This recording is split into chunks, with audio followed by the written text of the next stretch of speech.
नमस्कार दोस्तों, मैं राज मध्यांतर एंटरटेनमेंट की ओर से आप सभी का स्वागत करता हूं।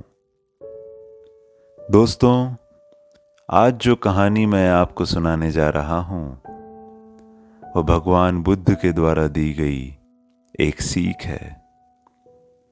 इस कहानी का शीर्षक है उस महान लड़की को कोई नहीं जानता। तो चलिए अब मैं आपको कहानी की ओर ले चलता हूं। एक बार बुद्ध एक मरुस्थल प्रदेश में गए। उनसे मिलने की उत्कंठा में वहां का राजा उनके पास पहुंचा। राजा को बहुत दिनों से एक सवाल परेशान कर रहा था, जिसे उसने बुद्ध से पूछा। राजा का सवाल था कि क्या इस संसार में कोई ऐसा व्यक्ति भी है जो महान हो लेकिन उसे कोई जानता ना हो। सवाल सुनकर बुद्ध मुस्कुराए और बोले, वास्तव में दुनिया में ऐसे कई असाधारण लोग हैं जो महान मनुष्यों से भी महान हैं। हालांकि उनकी महानता के गीत नहीं गाए जाते। यह सुनकर राजा ने आश्चर्य से बोला, ऐसे कैसे हो सकता है कि कोई महान हो और लोग उसके महानता से वाकिफ ना हो।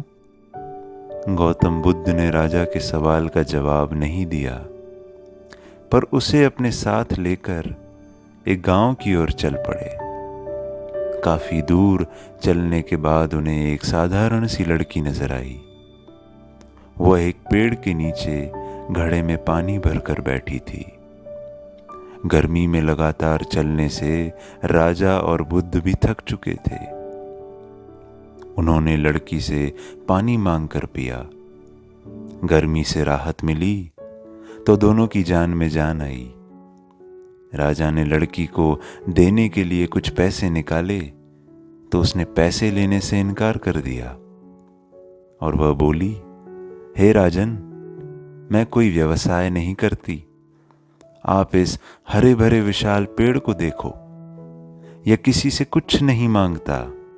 निस्वार्थ भाव से सभी को अपनी छांव के जरिए गर्मी में राहत देते हुए साधना कर रहा है।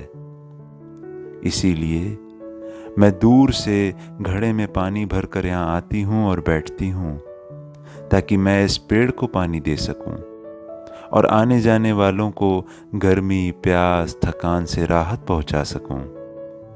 उस लड़की ने आगे कहा, हे राजन, मेरे पानी पिलाने की इस सेवा से मुझे असीम शांति मिलती है। यह सुनकर राजा को भी संतुष्टि मिली और उसे अपने सवाल का भी जवाब मिला। तो दोस्तों, इस कहानी का निष्कर्ष यह है, जब भी हम जीवन में निस्वार्थ भाव से कोई भी कार्य करते हैं, भले हमें महानता मिले या ना मिले, सिर्फ हमें अपनी पूरी लगन से अपना कार्य करना चाहिए। यही सब कार्य हमें साधारण रहते हुए भी असाधारण बनाते हैं। अब मैं आपसे विदा लेता हूं। हम फिर मिलेंगे एक नई कहानी के साथ। शुक्रिया।